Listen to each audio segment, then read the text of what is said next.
empty the chamber on him. And how do you do that? We're 6 seconds, 8 feet, everything you got. Everything you got. Turn that shit up. Let's go. Welcome to Scoop World Order. Panda Watch is over. Davison Igbinosun is now officially a Buckeye. What a turn of events. What a great weekend. What a great job by Ryan Day, Mark Pantoni, Tim Walton, Jim Knowles, everybody associated with this. This was a dogfight between us, Michigan, UCLA. Obviously, you're always familiar of SEC schools with the NIL stuff. But to get this kid, a 6'3" corner, who is a freshman All-American, played really well at Ole Miss, is something to be exceptionally excited about. I am very excited about this kid. Tall, lanky corner again. And the best part is like I said a couple nights ago, I feel like this is the 4th podcast I've done on this kid.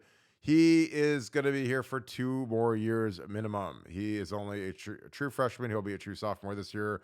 Will be on campus very soon. They got to get him assimilated into the weight room, into 6 a.m.s. It's kind of like almost like NFL free agency, the way they do these visits and how late this one was with the team already working out. But yeah, super excited about this kid. He's at the ultimate position of need on the 2023 Buckeyes. So congratulations to the team. You just got a lot better at the biggest position of need on the team. So with that being said, as always, thank you guys so much. We just hit a new benchmark, adding subscribers like crazy. Thank you guys so much. If you enjoy this content, please click like on the video. Also click subscribe. If you enjoy our live shows, which you're doing very frequently now, you want to click on that alert bell. You'll get a little alert every time we go live, which can literally be at any time. If there is some breaking news, we will go live middle of the day, whenever. Generally, we're doing it at night. We have a blast hanging out with you guys. Thank you guys for all that you add to this show. Your questions are fantastic. They really are a huge part of this program, and it's something that we're very grateful for you guys for tuning into. So thank you guys so much. Appreciate you guys as always. That being said, time to bring in my man, Nevadabuck. Nevada, what was your initial reaction when Panda Watch ended today and our boy became an Ohio State Buckeye after we did 3 straight podcasts and we broke down his steak dinner at its official visit? I'm just I'm so happy. I mean, this was a big one. When he first came on the scene, I really thought that Ohio State's chances were really, really low. Next to nothing. But you have to kind of stand in there, take your swings. Ohio State put Tim Walton on point on this, and he delivered. I mean, this was a big one. This was a big one, as you said, at a position of need. Sometimes you bring guys in and they're going to be part of a rotation, and they'll have impact, but it'll be muted somewhat because they'll only be out there every few plays or every other possession or whatever it might be. I mean, this guy is a starter day one immediately, and it is an upgrade over anybody on your team. So it's just a huge, enormous get, a 2-year player in the portal, which are exceedingly rare.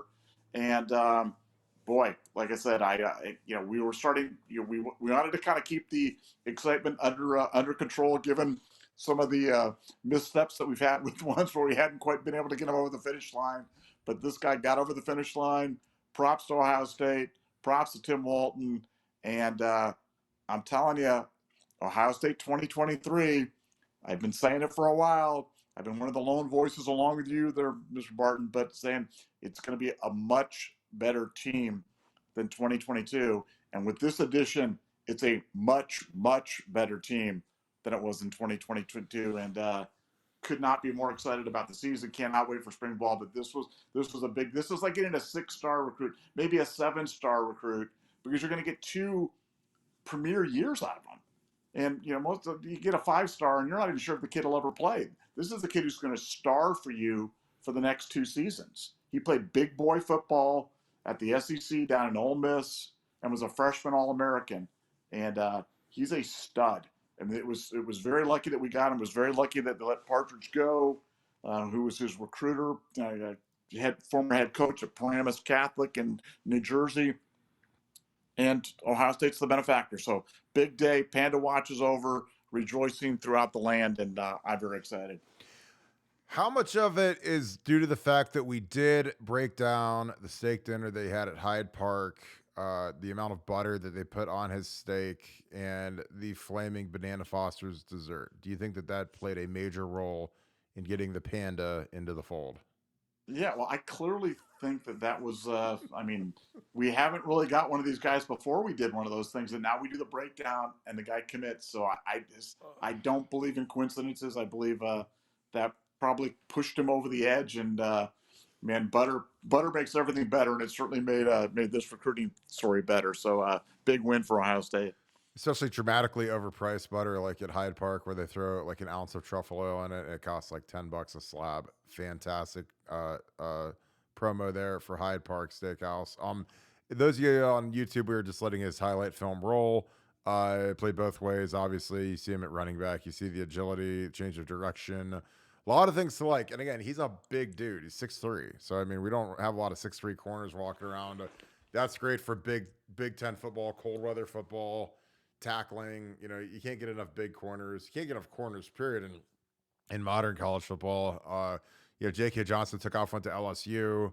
Jordan Hancock was dinged up all last year. Denzel Burke obviously has a lot of work to do.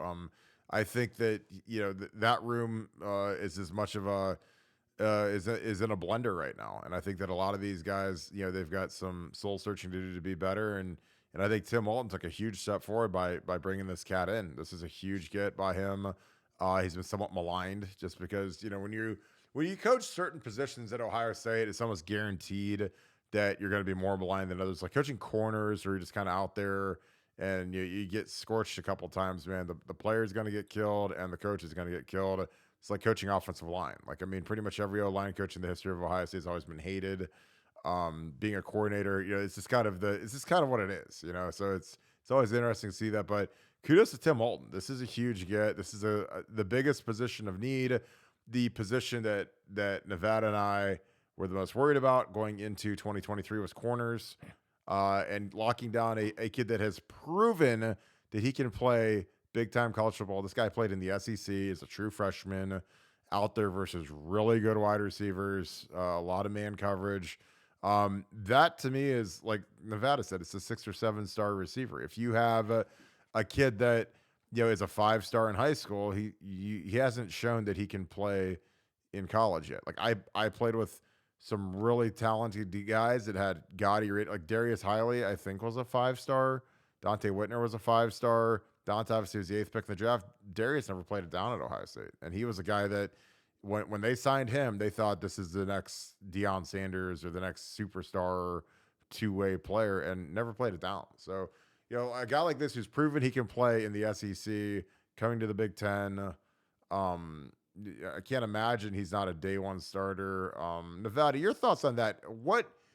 How do you manage, say, Jordan Hancock? If you have Denzel Burke, who's basically been a 2-year starter already going into year 3, and then you have Jordan Hancock, who's the guy who probably in pencil very lightly was drawn as the number 2 corner. How do you manage Jordan Hancock when you go out and get a kid like this who's a formidable guy? And again, mind you, at corner, there's generally a pretty decent rotation of guys playing. But how do you manage that when you bring in a freshman All-American versus a kid that really was dinged up and didn't play much last year, who has really gaudy potential? Well, I think you just define the challenge of bringing in guys in the transfer / portal era. How does it affect the room? How does it affect the culture? Obviously on one hand, what you're selling guys is, look, best guys are going to play. You're always in a competition at Ohio State. Iron sharpens iron. We play a deep rotation. We're going to have 3, 4, 5, 6 guys going to go out there. Nothing's guaranteed. If he's not playing well, he'll sit, blah, blah, blah. But there are culture issues that kind of come along with that, and it's a risk. And so I think that's why you've got to, pick your spots and take your risks accordingly. And this is one where it just, you have to take it. I mean, it's a no-brainer. It's kind of like a Justin Fields type of thing where you've got a guy who's a transcendent talent. You do worry about how it's going to upset guys in the room, but at the end of the day, you got to take your shot. And Ohio State shot their shot and really improve the defense. It's basically it's adding another starter to the room because he started at Ole Miss, so that certainly would count as the starter at Ohio State. So Now you've got a defense that's got 8, 9 starters back from a unit that had made some really solid improvements despite what some of the pundits are saying about it. But boy, big move for Jordan Hancock. It's just going to be, hey, just be better, beat them out, be better, get your playing time. There's multiple corner spots in the field, and there's lots going to be going around for lots of guys. So just be better, and hopefully it serves as an inspiration to them that they have to work extra hard because, look, Ohio State's not going to rest on their laurels. They're going to constantly be trying to improve their team, and that they certainly improved their team a lot today.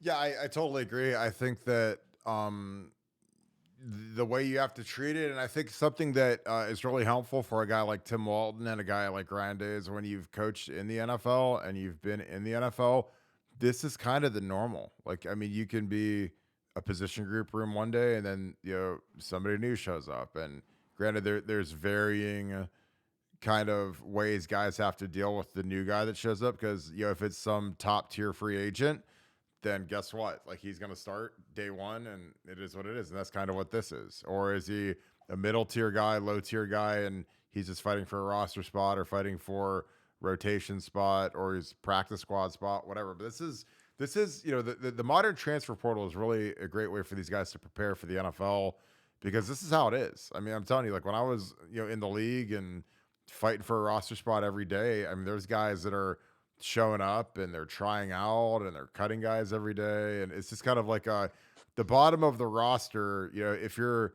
either in season or even if you're in camp and it's an 80-man roster, the bottom of the roster is constantly getting churned.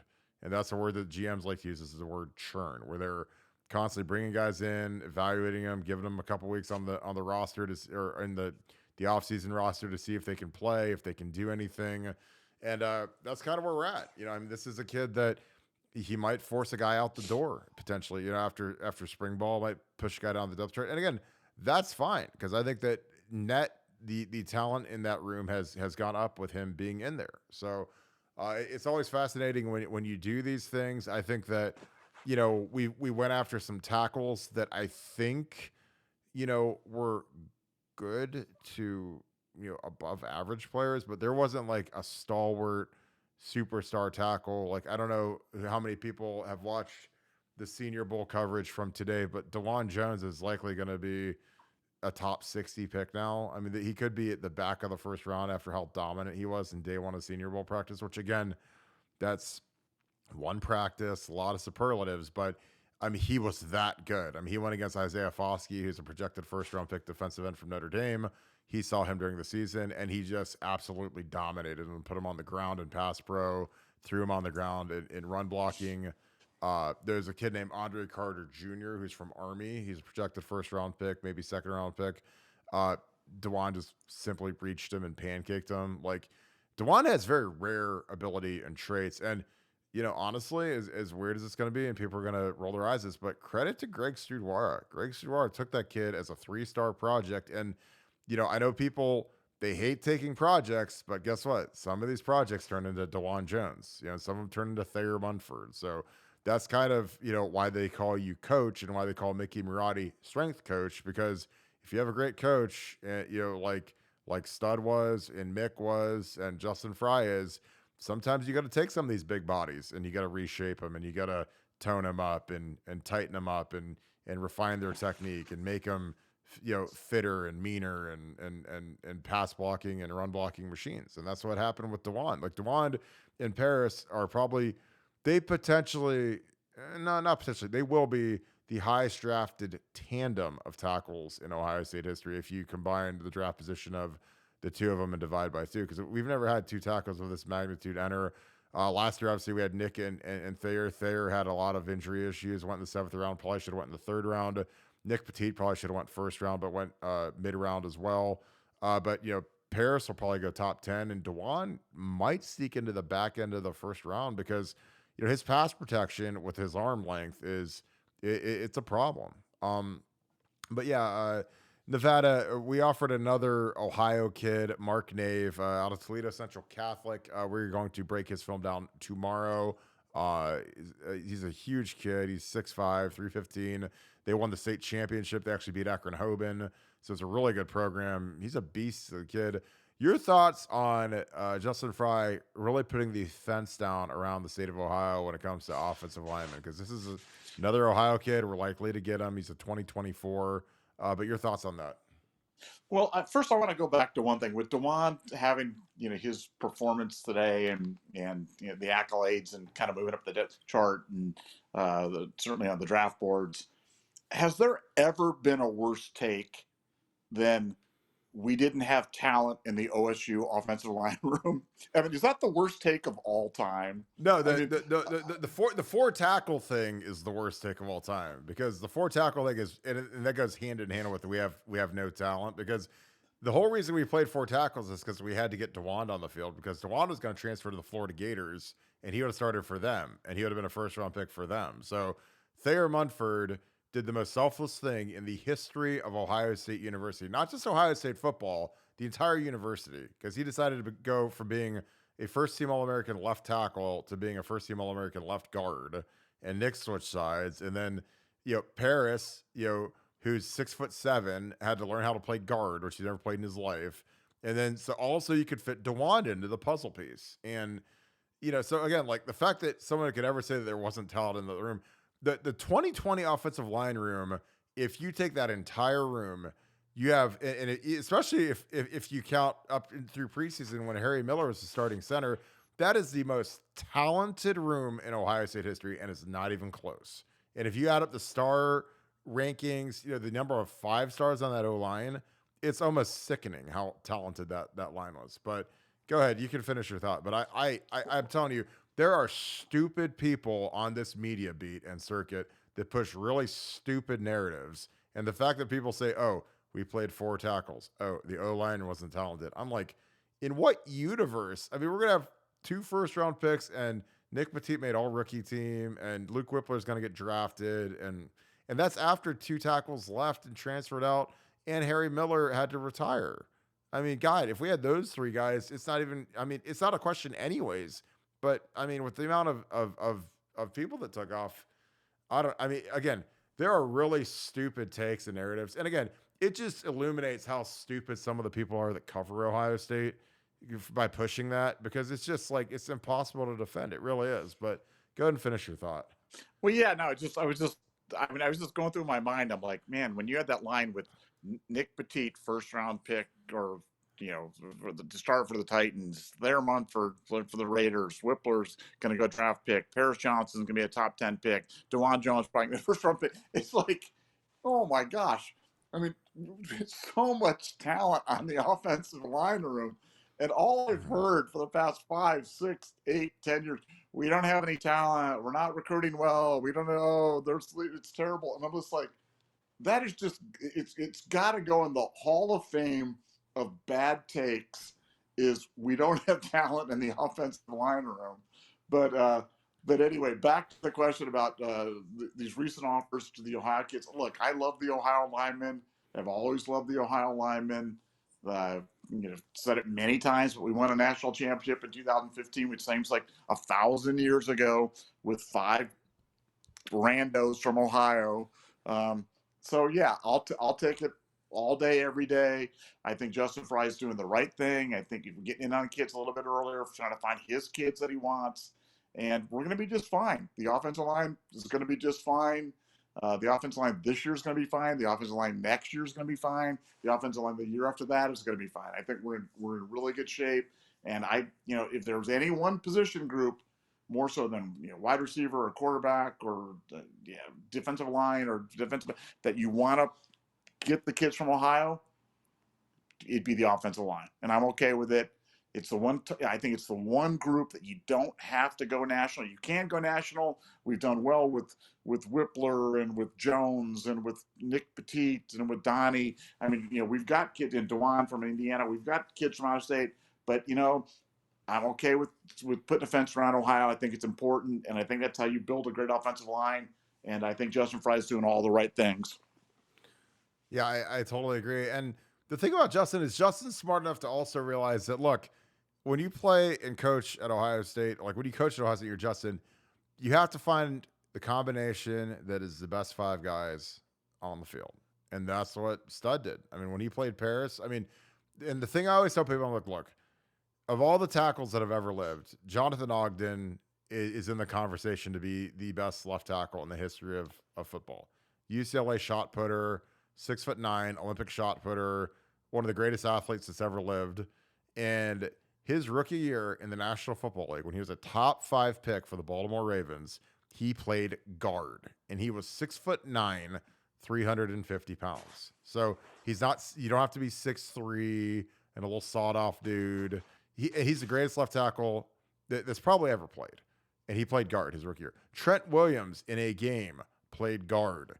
And you're like, how could Trent Williams ever play guard? He's the best tackle in the NFL because that was the best combination. And they needed him to. You know, other guy got hurt. There's a swing tackle back. Trent Williams, who never played guard in his entire life, played guard. So sometimes, like, as stupid as people are that don't understand offensive line play, like, sometimes you just got to do what's best for the team. Again, Thayer Munford has been a tackle his entire life. He's a tackle in the NFL right now. Guess what? He took one for the team, played left guard. Didn't play it that great. He's okay at it. But do you bench him? No, he's a 4-year starter. He came back for his 5th year to be a captain. Do you bench Paris Johnson, who's like literally like if he's a horse, he's Secretariat. So do you, if you got to pick a plow horse and you say, hey, you got to plow this field, you want the plow horse or you want Secretariat? I'm like, give me Secretariat. I'll just try it out and see if it works. If not, I'll go get the plow horse, put him in. And the funny thing is, Paris was second team All Big Ten as a true sophomore playing guard, which is incredible. It's really hard to do. And then, you see what Dawand's doing. I mean, Dawand is like, that kid is so far from a finished product. He's so raw, and NFL teams and coaches just drooling over a kid like that. 6'8", longest arms in history. He's going to keep getting into better and better shape. And he's just an absolute monster to go against if you get a pass rush against him. Because if he clamps on you, you're done. You're not getting around Dawand. And again, I think he's got a lot of upside. I still think he's extremely raw. And I think he's a guy that, he'll go first round and he could end up being a Pro Bowler. Like, again, his comparison is Orlando Brown Jr., who's been to like 4 Pro Bowls now. He's gonna get, if the Chiefs don't franchise tag him, he's going to sign for $100 million this offseason. He played at Oklahoma, had the worst combine in history, ran like a 7-second 40. And Dawand will scorch all of Orlando Brown Jr.'s numbers, but they're the same measurables. They're both 6'8". They're both 350 pounds, 360, whatever. I think Dawand weighed in at 359. So, you just can't get around a guy like that. Going to take some of you guys' questions. Again, I'm just really excited. This is a great day. It's a huge day on BuckeyeScoop.com. If you guys aren't on our board was going bonkers because of the new commitments, just kind of piecing together where a guy's going to fit. We got the 2 corners with Denzel, and then obviously Davison, Igbinosun. And again, it's funny, I keep remembering how to spell his name because of Etienne Sabino, who we used to always call Bino, IG, Bino, then S-U-N, so it's super easy. And then, Kirk, I got to correct you. You mispronounced somebody's name earlier. You were talking about the greatest left tackle that ever played, and you mispronounced you mispronounced Orlando Pace. And I don't know how you missed that. It's Pace, not Ogden. That's how it is. Big O. If you're listening, I think Orlando's. I want to apologize, Orlando. I'm sorry, Orlando. I really am sorry. He's probably in the top 5, and I love Orlando Pace, but I'm just being. Just going on the analytics of Pro Bowls, All Pro voting, first team all. And again, it was a travesty that Orlando Pace wasn't a first team Hall of Famer in Canton, but Walter Jones was, Ogden was, and that was like the greatest era of tackles in the NFL. It's like when they had Ogden, Pace, Baselli, Willie Roaf. That was the greatest era in history for NFL tackles, and. But Orlando, for whatever reason, wasn't a first teamer, so I mean, he didn't make the NFL 100-year team. So, and again, I'm not dogging Orlando Pace. I think Orlando Pace is the greatest Ohio State player in history. I think he's better than Hopalong Cassidy or Archie or anybody else. But, when you get down to like the nitty gritty, you really got to get down to like the fine tooth, statistics, how many Pro Bowls, how many consecutive starts, like all that jazz. So now you're insulting Chick Harley. Now you're insulting the memory of Chick Harley.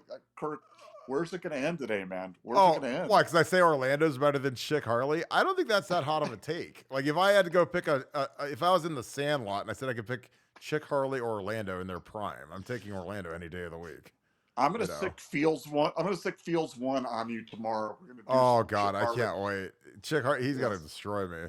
He'll go hop along Cassidy, and he'll say Chuck Surrey because Chuck Surrey got a Bronze Star, in the World War, so Orlando can't compete with that. I mean, Fields one will kill me. I mean, that's just what he does. And again, I'll eat my crow, but if you have me vote, I'm still putting Orlando number one because again, he was 3-and-out. He went number one overall in the draft.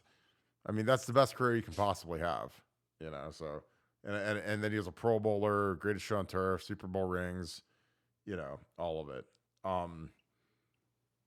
I love it. That's so funny. Dave Rice, Nevada, what was your first dog? This is a great question. My first dog? Yeah, this is a random question from Dave Rice. He's on here every night, so he gets ask the question. My first dog. I think my first dog is dead. He's been dead for a long time. I think it was like a little cocker spaniel named Mr. Wilson that used to tinkle whenever I'd rub his belly, and he did that nervous pee thing where he'd pee all over the floor. So I thought you were gonna say you had a Bernese Mountain Dog named Orlando Pace, and I love him. No, and he's unstoppable, and he was named Mr. Wilson in honor of Chick Harley. His name Mr. Wilson in honor of Kevin Wilson. Exactly. We're getting reports Demetrius Stanley passed. That's sad.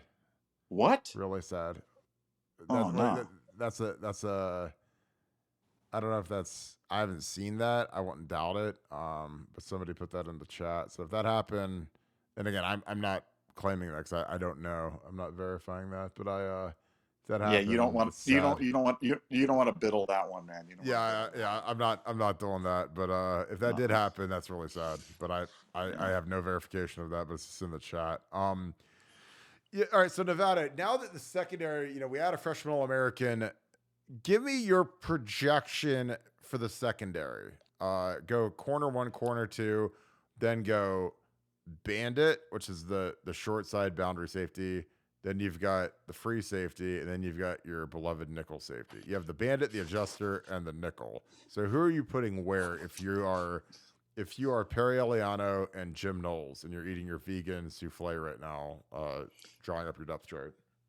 Well, I mean, you clearly, you've got Panda Boy here as number one cornerback, and you've got Denzel Burke as your number two, and then your three safeties. I'm going with Ransom and Proctor, and I mean, I'm going to go out there and I'm probably OSU CB9 is probably going to yell at me, but I'm going to try to find a way to get Sonny Styles on the field in some way, shape, or form, just because I just don't think you can leave him off the field. And I'm going to go with that and reserve the right to change my mind if Kai Stokes starts balling out or something like that. But I'm going with my modern day Legion of Boom, putting my Cam Chancellors out there and letting the chips fall where they may.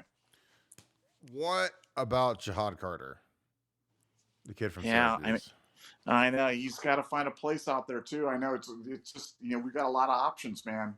We got a lot of options. I think he's in the mix. Maybe he's in the mix for your third corner, or maybe you come up with another word. Maybe we need to come up with like another name so people think that the defense is like super exotic instead of like just a nickel defense, and we'll call it like the adjuster technician Panda role or something like that, and he'll play that. He'll be a starter in that position. So it's like a fourth safety. What if we call it the Orlando Pace? Yeah, the Chick Harley. We'll call it the Chick Harley. Chick Harley played both ways. Oh, well, that makes him better than Orlando for sure. Then. Yeah. Yes, indeed. I mean, if you go both ways, I think you gotta play Sonny. Like I think with Sonny, man, it is just like I don't know. Yeah, but it's. Styles. You got to get Styles in the field. I mean, if he's sitting again, I just that's just not going to work. I mean, he's so supremely talented. But yeah, Ohio State's going to have to find those combinations. They got lots of options now, and we didn't really look that way a little bit ago. You get Carter and Davison in the portal. You've added two live bodies to the mix, and that's the difference between having some depth and not having some depth. So, like I said, big time kudos to Ohio State. Big time kudos to Tim Walton, who's a guy who thinks been under a little bit of fire, and probably a little bit more fire than people know. But I think he might have really saved it on this one, and really did some work. So big time kudos to him. Guys, I switched the film to Jihad Carter because we've watched a lot of the Panda. Davidson Igbinosun is going to be known as the Panda from now on because we run Panda Watch. We did 4 straight days of, is he committed yet? Is he here yet? What kind of butter's on the steak? And it actually worked. So we've never done like a food review of the official visit, but we did it, and he committed. So in the chat, I'm just asking you guys, do we need to do that to help up the ante and secure the commitments going forward on these portal guys? Because up until him, we got Jihad, but we were about 1 for like 50, I think, so far on portal kids. So, we do 1 food review and the kid commits. So I don't think that is a coincidence. Keep the questions coming. Again, we've got this is a great day. We get these corners, but I think Sonny Salas has to play. You got to figure out if he can play nickel. The problem is he's so big. Like, is he gonna be able to stay, a safety? And then because when you have Tommy and Steele coming back, it's like there's not a lot of room at the end. Do you rotate guys in more with CJ Hicks, Gabe Powers? Does Reed Carrico shift to offense? Which if I was Reed, I would say, look, I want to be Mitch Rossi. Let me do the Mitch Rossi role and play, 50 snaps a game like Mitch did. Because again, I'd rather play than not play. Again, it's kind of like a reverse Zach Bourne, where Zach Bourne went from, being a fullback that literally was phased out of Urban Meyer's offense because, I was in the room and we used to try to force feed Zach reps as like the wing back tight end, and it just was a square peg in a round hole because Zach was a traditional fullback, fantastic at blocking ISO, playing special teams. It was kind of like a Spartan because he would get sad if he got pulled out of a game because he didn't get to play 80 plays. He's like a different cat. Like he wants to run down on every kickoff, every punt, go play. If you're a fullback and we run ISO as much as you do with Tress, like that is about as vicious of a position as you can be because you're literally running from 6 yards deep right at the middle linebacker. And I remember when we played Chris Borland from Wisconsin, and those guys ran into each other about 20 times. And I was like, I don't even know. I literally said, I don't even know how you can walk, let alone remember your name. Because, these are violent hits, So, and the funny thing about Zach is he, loved it. That was, his favorite thing in the world is, just running into Borland over and over again. Part of it is because I said before the game, I was like, look, can you go over to their locker room and give him your jersey and we'll take him because he's really good. And he Bart, F you, whatever, Bart. I just like to say stupid stuff like that to Zach to get him jazzed up before the game. But, when Urban came in, they wanted a Vanette. They wanted a Jeff Hireman type body for that spot, like a traditional tight end. And, Zach was kind of being phased out. And then all of a sudden when Luke Fickell came over and grabbed him and moved him over to play defense, he was like, a pig in, I can't swear on this, but like a pig in poo. So he was so excited to actually get to play and not watch the whole game. And, and he wasn't real good against Indiana. We gave up 49 points against the Hoosiers. And I think Urban Meyer's about ready to murder everybody on the staff after that game. But he got better and he helped us beat Michigan. And obviously he got that photo that's on every dumpster in Columbus now, which is great. And he's made a great life out of it. So I think that, that'll be something interesting with Reed to see, does he want to switch over to that tight end room? Because I think that if I'm him, I'm volunteering because otherwise you're sitting behind at least Tommy and Storm, or not Storm, excuse me, Tommy and Steele. And then you've got Cody Simon, who'd start for probably every team in the country except for us. And then you've got CJ Hicks, Gabe Powers. That was a loaded up room now. And then, if Sonny Styles starts dabbling over there, then it's super loaded up. So it'll be real interesting to see what they do with him, and if he decides to play offense.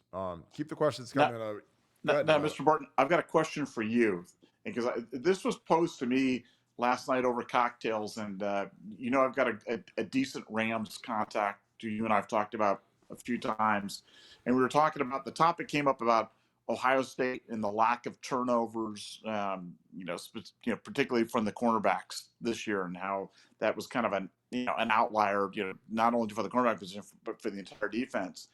And the question that was asked, and I didn't really know the answer to this, and I really wanted to kind of get your opinion on this, but this NFL guy asked me, he goes, well, the big question is, are they taught to watch the quarterback, or are they taught to watch the receiver?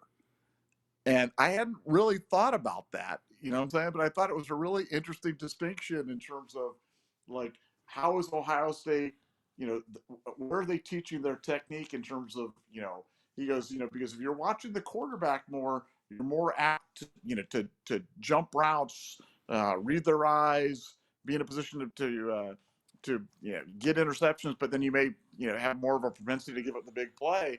But if you're taught to just watch the receiver, you're probably more solid on technique. You're probably better on pass defense, but you're not going to get as many turnovers. And I just thought that was a really interesting thing. And I just wanted to kind of get your thoughts on that as a former player, former coach. What do you think about how Ohio State does it? What do you think Ohio State's doing? And do you think it makes a difference? Well, and let's just clarify that your Rams contact is not Orlando Pace, correct? It is not. It is the great Orlando I was like, Pace. the great, like, I'd love to say, I was out having cocktails with Orlando. I was like, what do you have, like 800 cocktails, like Andre the Giant? Like, I couldn't imagine. You get a lot of capillaries to work with.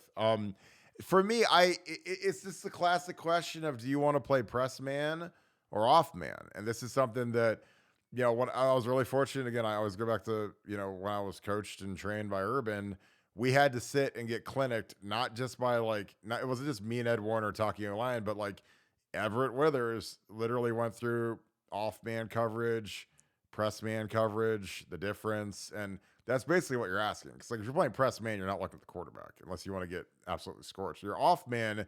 You can peek at the quarterback, jump routes, get turnovers.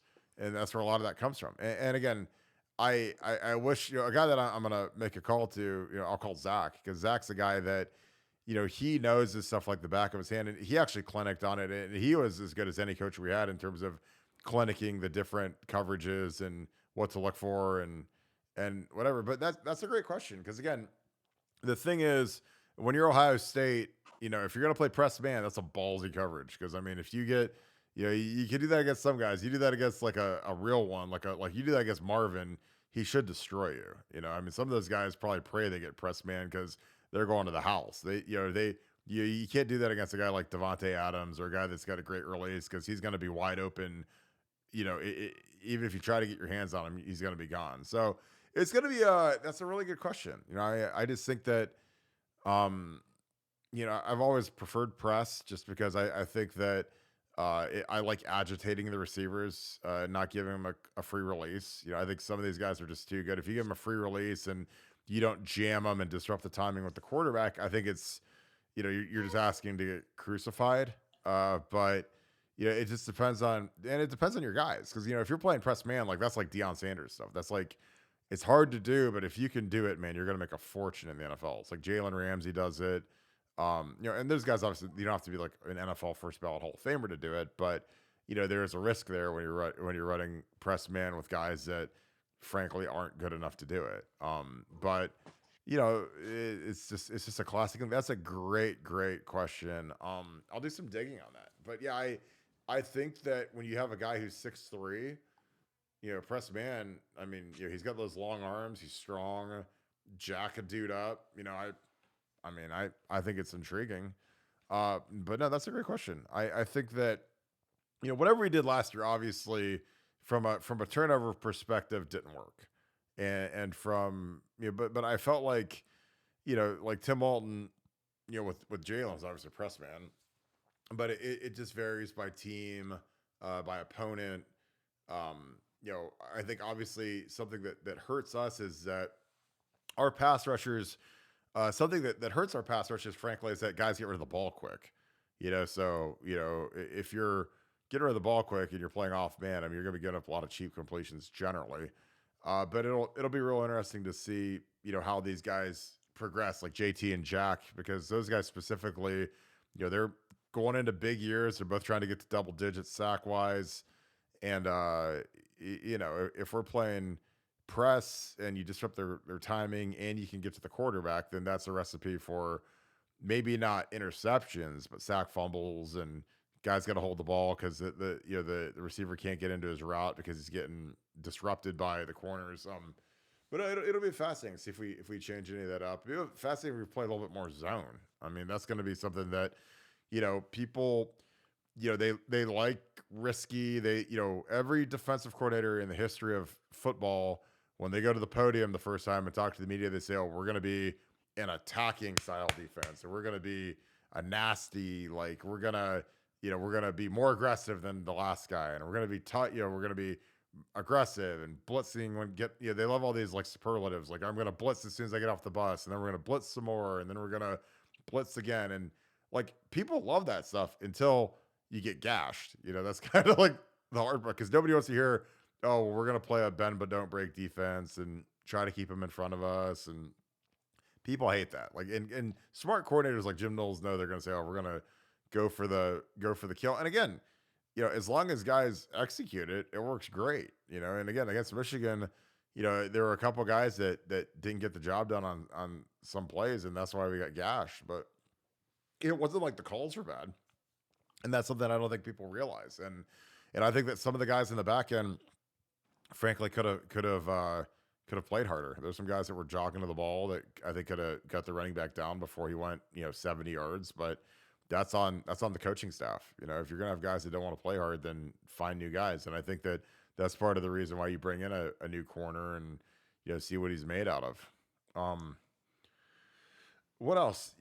This is I would love to ask. I get Chimdy on here. Chimdy doesn't want to come on. I got Donnie Nicky's number. I got Doss. I'll think about like a good coverage guy to bring on. I mean, I think honestly Zach would know this like lockdown, but I'm a line guy. I never cared much for coverages, but that was the beauty of working with Urban, is that he didn't care. He was like, "Look, you're gonna be everything. Like, you have to learn everything. You got to learn coverages, releases, stuff that I didn't care about, because that was he wanted everybody to be on the trajectory to be a head coach. So, if you're a really good head coach, both sides of the ball, at least some ancillary knowledge of the positions that aren't your strong suit. Like Ryan Day knows enough offensive line stuff to be dangerous, but he's never going to be an O-line coach, but he's a fantastic quarterbacks coach. So you got to kind of stay well-rounded in that regard. And that was something that I'm thankful that Urban really pushed, because, you sitting through what do linebackers, the different types of tackles that Luke Fickell teaches, and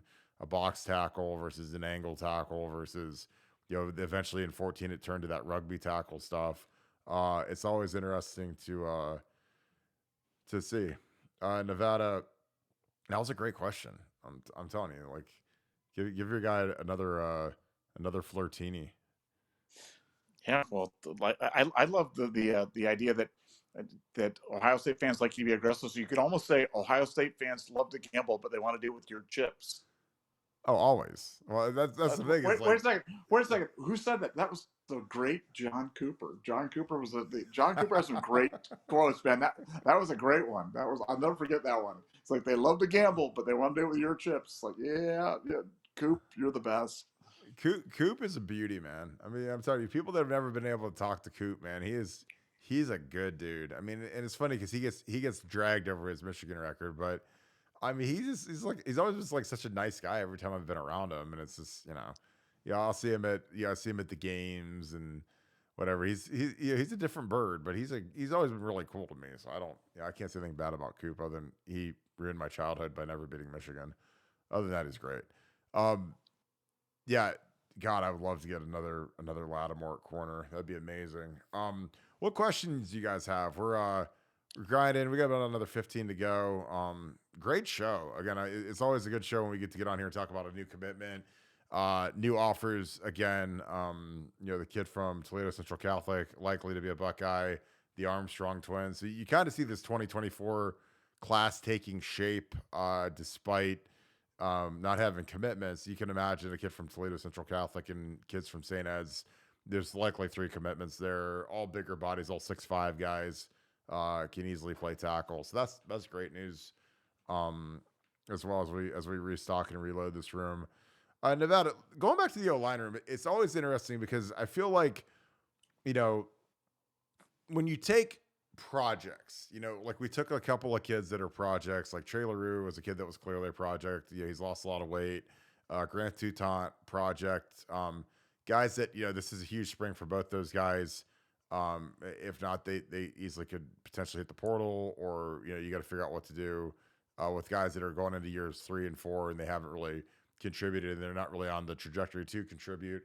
But if you delete those guys, I think the room's actually pretty good. And there's something, and I don't know if this is right, I got to check on this, but Josh Fryer, allegedly, I read something that says he has 3 years of eligibility left, which, I mean, that must be the COVID year. You get to year 6.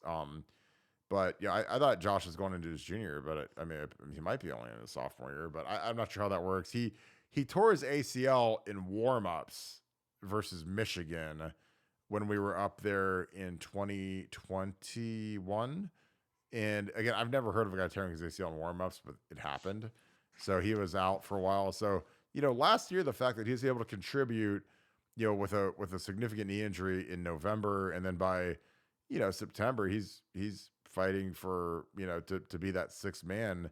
That shows some great, front, just great surgery, great rehab, great resiliency. But I'm excited to see how he looks coming into this year with a full off season where he's not just riding a stationary bike. But like your thoughts on the room, the depth, and I think that this is a big off season for Justin to get to get some really good Ohio kids, maybe get a national kid or two. But just your thoughts on the overall talent level in the O-line room. Well, I just think, look, it's a fact. This isn't even up for debate. It's a fact that the offensive line is notoriously, difficult to project. It's also it takes the longest to develop traditionally as offensive linemen over any other position on the field. So given those two sets of facts, I would always be throwing a couple of projects in there because, you want to invest those, you take a lower rated kid, maybe a big kid that maybe you can try to shape his body. And here's the thing, if it doesn't work out, you process the kid out. We've talked about it. It's like playing draw poker where you keep throwing your cards in and keep getting new sets of cards. So, you've got portal flexibility, you've got roster flexibility, and you've got the potential upside of big bodies on guys that might be late bloomers. Look, nobody was rejoicing when Thayer Munford committed to Ohio State. No one wanted that kid other than stud. No one was rejoicing when Dawand Jones committed to Ohio State. Nobody wanted that kid other than stud. So if Fry wants some big, potential prospects, I say bring them on. I think it's smart. I think there's nothing but upside. And again, you're not wedded, anymore. You're not wedded to kids for 3, 4, 5 years, 6 years. And I used to say it's not the kids that you miss on that kill you. It's the ones that you get that type, scholarships for 4 and 5 years and can't play that kill you. But in this transfer portal era, man, you can process your roster. So there's really, there's limited downside to that. And I think Ohio State should do it, is doing it, and we'll do it to great effect here in the future. So, I think we're in great shape. Yeah, I totally agree. I think after spring, there'll be some hard conversations with some guys, and hey, not sure if you can play at this level. You're welcome to stick, but it'd probably be smarter to transfer. I think those kind of conversations have to happen. Like if guys are just soaking up spots, and honestly, I like that because when I played, there were guys that they kind of tapped out after year 3, or they'd be redshirt sophomores that get beat out by a younger guy, and they would just kind of soak up a roster spot for an extra 2 years. And again, it's like the old saying where, it's not the guys that you don't get that kill you, it's the guys that you do get that can't play that kill you. And we had a bunch of those on some of the teams I played on, and I wish we could have processed them out so we could try and get some guys in that wanted to hold the rope and be real contributors, as opposed to being guys that were just kind of slogging through and going through the workouts. And, I always called them the minimalists, the guys that did the absolute minimum required to stay on the team. They'd stay eligible. They wouldn't miss a workout. So you didn't have like an in to put a bullet in their head. But, and some of them were nice kids. But again, I don't need nice kids at Ohio State. I need guys that can ball and guys that are obsessed with being really good players. And some of those guys were not that, especially after they got beat out by younger guys. So I like being able to turn the room over. I like being able to kind of process guys out because, to me, playing at Ohio State, it's not it's not like an annuity. It's not something you get like forever. It's something that you get literally for, year over year that your scholarship renews. And I don't think it should have to auto renew if you're not holding the rope and doing what you need to do. And again, it's not for everybody. That's the thing about when you play there, big expectations, big pressure, a lot of money on the line, a lot of limelight on the line, a lot of fame on the line. It's a boiler. And, like I said, it's not for everybody. I mean, but again, for the guys it is for, it's well worth it. Great question, Doge Dave. Am I done with coaching? Yes. Probably coached my kids' youth football team. And that's about it. I did the coaching thing. I was Brian Hartline before Brian Hartline. I was James Laurinaitis before James Laurinaitis. I was GA, did it. Again, the funniest thing ever is that Urban Meyer was really, really angry with me when I got out of coaching. I graduated with my MBA and I was done. Looked at a couple jobs, interviewed at a couple, D1 places, but I just, my heart wasn't in it because I really like having some freedom. Like I enjoy being able to do what I want to do when I want to do it, which is fun. And that's something that coaches don't have for about 9 months out of the year. They're really locked down. I know they make a ton of money, but for me, like I always I value my freedom and my time over everything. I love what I do now. I love being on BuckeyeScoop.com. I love breaking down film. I love doing these podcasts. These things are really, really great. It's a way to interact with people. I still feel like I do a lot of talking football and breaking film down, which are things I like to do, but I also don't have to go on the road for, 3 months a year and recruit kids that really don't want to see me, don't want to give me the time of day, which again, and I liked recruiting, but it's just, it's not as hard on the actual coach. It's really hard on their families, their wives, their kids. So but it's a lifestyle choice. I mean, again, it's no different than people that make sacrifices and they get deployed in the military. Obviously I'm not trying to draw parallels, but there are some jobs where people are on the road a lot and, like people that, travel for work or whatever, but I like what I do. I work from home. I work with Riker during the day. It's a great gig. So I am done with coaching. I'll coach Little League. That's about it. And it's about where you can catch me. Keep these. Oh, I love that. You could track the javelina, of course. Nevada, here's a good question. Can Ohio State flip Jaden Davis? I don't know if he's committed anywhere, so I don't know if that'd really be a flip. But your thoughts on the Jaden Davis Panda Watch as we continue forward with us? I mean, Ohio State thinks they're in the game. I mean, Ohio State obviously had some apologizing, some splaining to do, and they did it.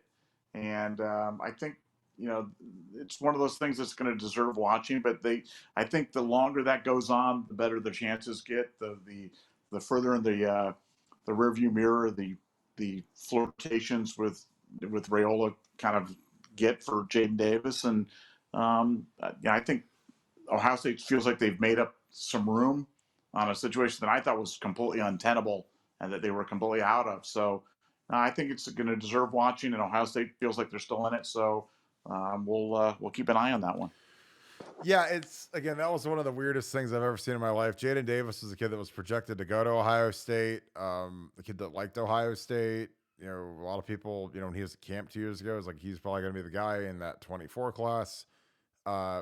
Really looked good at camp, and then the ascension of Dylan Raiola was something that was almost unbelievable. He came to a game late year. I felt like it was like the Purdue game right at the end of the season, maybe Michigan State right before we went up to Ann Arbor. Came up to a game, not a lot of fanfare. Like, I mean, it wasn't like, oh my God, number 1 overall Dylan Raiola is here. It's just kind of like a little, oh cool, the quarterback from Arizona, Dylan Raiola, his dad's in the NFL is here, and so there was like some fanfare, but nothing like. And then like over the next few months, it turned into, this supernova of hype where, Dylan ascended to be the number one player in the country.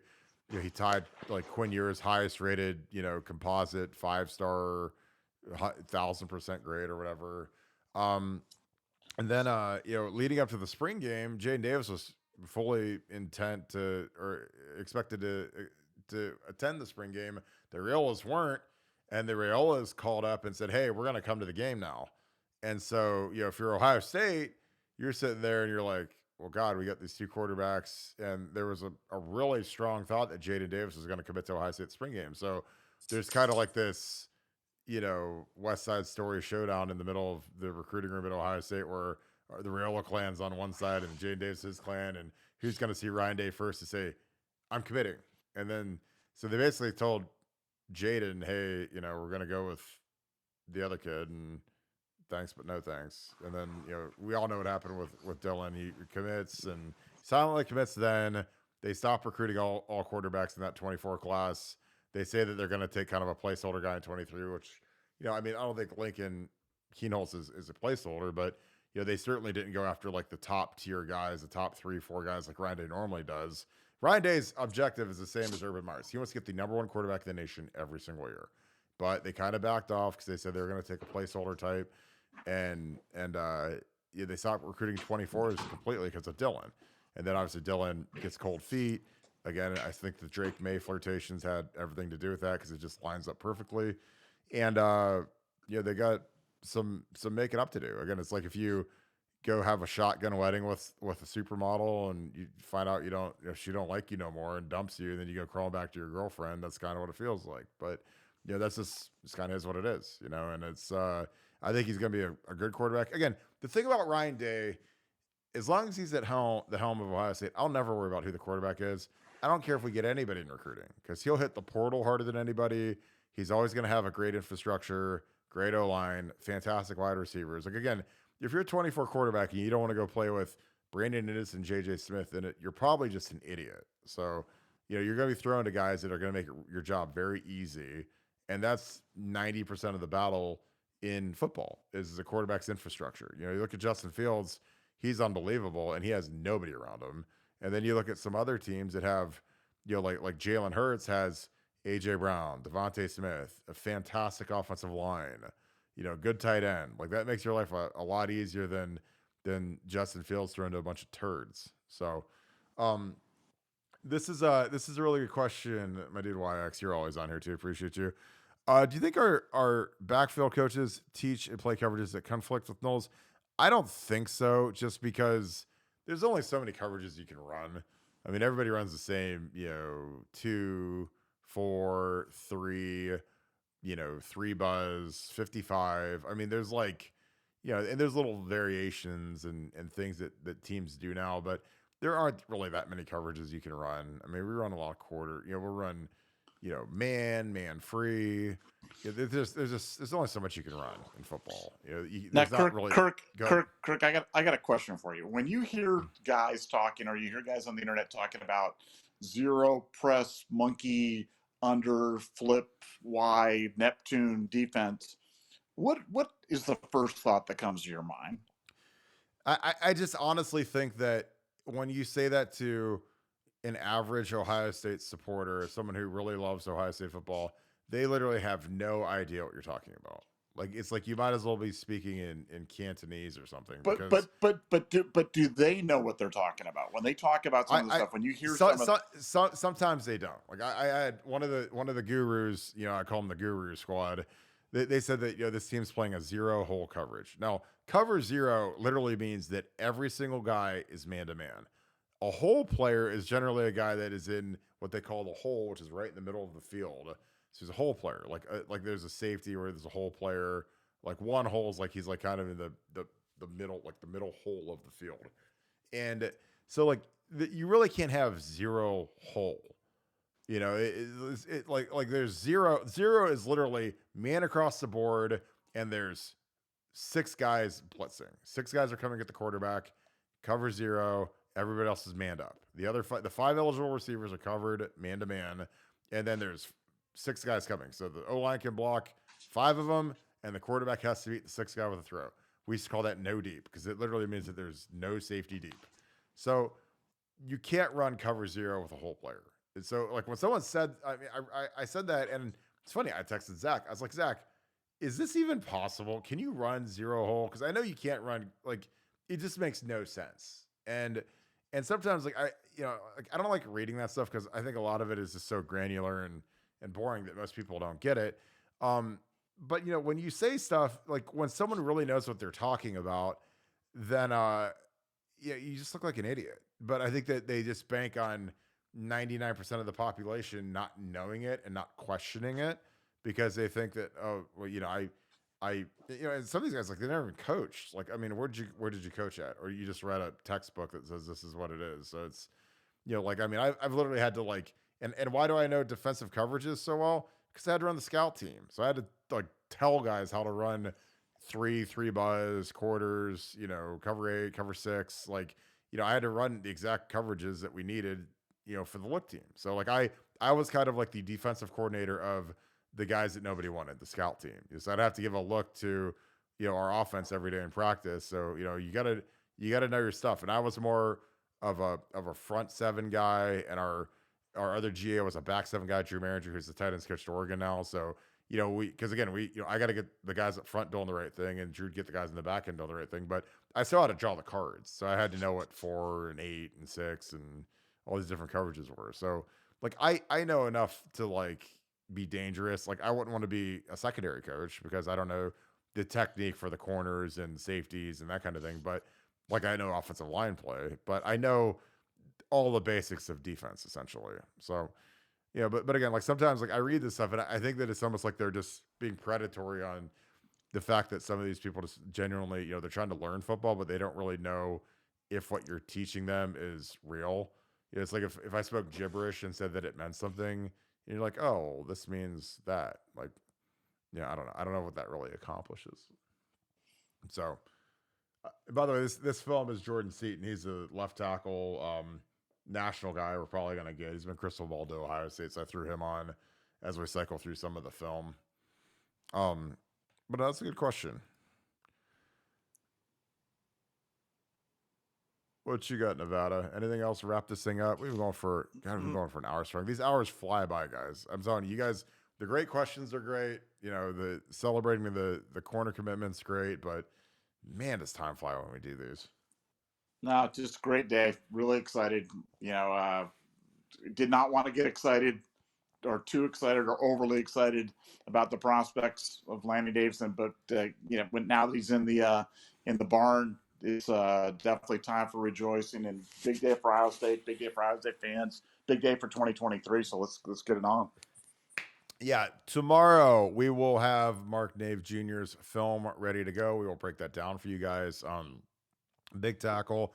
Toledo Central Catholic waxed Akron Hoban, which is something I didn't see coming because Hoban's been pretty dominant, but they won the state championship in a really competitive division, so I can't wait to break down his film, and we'll see what other craziness happens tomorrow. So, again, we always appreciate you guys. Thank you. I'm going to wrap this thing up. Thank you, Nevada.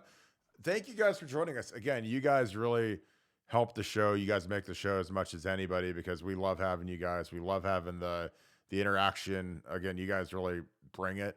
What a great day for Ohio State. Great day to be on Buckeye Scoop. We broke the commitment. We've been all over the coverage. I mean, it's been like 4 days of breaking his film down, and just glad that he's here. It's a guy that we really needed. It's a guy at a position that we needed, and big time upside for the guy. And it's going to be fantastic to see him in the scarlet and gray this spring. So excited to see him, see what he can do versus some of the best receivers in the country. If you guys enjoyed this content, as always, a like is humongous for us. So please leave us a like, subscribe to the channel. Those are huge. Again, cranky content for you guys. We really enjoy doing this stuff. We love interacting with you guys. So thank you guys for tuning in. As always, we're also on Spotify and Apple Podcasts. If you like your audio format on your phone, we're on both of those. Search Buckeye Scoop. You will find all of our podcasts there, ready to go. Subscribe to them and leave us a 5-star review. If you could do that, that's always huge. Thank you guys so much for doing that. Again, thank you guys again. Great night. Great day for the Bucs. Great job by Ryan Day and the recruiting staff and Tim Walton, Jim Knowles. We got a big one, a big fish in the portal. Great day for the Buckeyes. So that being said, thank you so much, Buckeye Nation, and thank you, Scoop family. I am going to get on BuckeyeScoop.com and be on that all night. If you guys want to join the #1 community for Ohio State support, football, recruiting, everything, especially inside information, which you guys really love to know what's really going on in the Woody Hayes, BuckeyeScoop.com is the spot. Appreciate you guys. Hope you guys have a great rest of your day. Go Bucks.